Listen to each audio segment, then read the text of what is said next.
listening to an audio article by the Common Constitutionalist.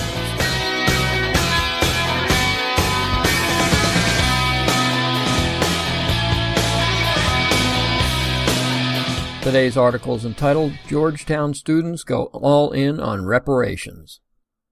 Heading into the next presidential extravaganza, one of the many potential ultra-progressive platform items is reparations for slavery.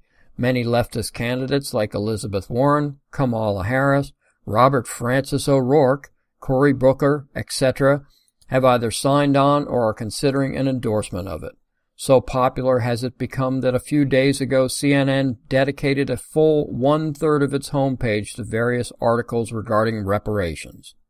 And it's not just grabbing the attention of Democrat politicians clamoring for relevancy, but has naturally taken hold of the skulls full of mush, hat tip Rush Limbaugh, on college campuses. Surprising, I know, that woke college students would sign on to a program that takes money from one and distributes it to another. Isn't it interesting that the same student bodies across the nation are on one hand trying to erase this era from history by ridding us of everything Confederate, and on the other hand, trying to keep it alive by continually revisiting slavery? It's as if they want it both ways. Oh, that's right, they're leftists, and leftists always want it both ways. One could say, cynically of course, that the only reason these leftist candidates are even considering such a proposal is to curry favor with this newest block of fresh-faced voters, who just happen to be further left than are they. And it seems the student body at Georgetown University in Maryland is taking the lead.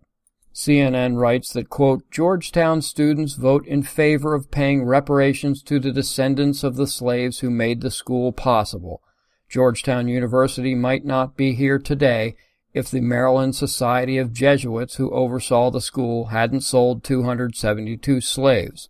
The university was one of the Jesuits' most ambitious projects. The revenue from the 1838 sale, which amounts to about $500,000 today, was used to sustain the school financially and pay off its debt. Now, some Georgetown students are trying to institute a reparations fund for the descendants of the slaves who were sold, unquote. I guess there's no statute of limitations on reparations, as this sale occurred some 181 years ago. I wonder how much I could get if it were discovered that I was descended from a tribe of oppressed cave people. Last week, the students of Georgetown voted by a margin of 2-1 to approve a reparations referendum. The proposal would add $12 onto each student's tuition. For how long is curiously not divulged. But if it's like any other leftist program, once instituted, it will go on forever. Quote, Niall Blass is a Georgetown freshman who is part of the GU 272 advocacy team behind the bill. We believe that financial restitution funded towards conscious descendant advocacy-based policy is the best way that we as an institution can support these individuals, unquote, Blass told CNN. Well, Niles, that was well spoken for an 18-year-old. I wonder who wrote it for you. And one might logically ask why a woke student like Niles would even attend such a university. There must be plenty of colleges that don't have such a sordid history, and it's not as if Georgetown is easy to get into. In fact, Georgetown is one of the more difficult colleges to gain admission. One has to achieve a 34 ACT score and a 3.99 GPA or higher to even warrant consideration.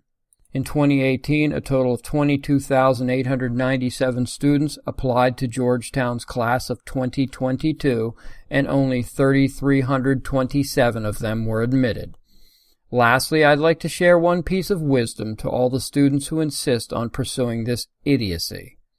Bayard Rustin organized the 1963 March on Washington and was one of Martin Luther King Jr.'s closest advisors. He was also one of many vocal critics of blacks cashing in on the tribulations of the long-gone practice of slavery.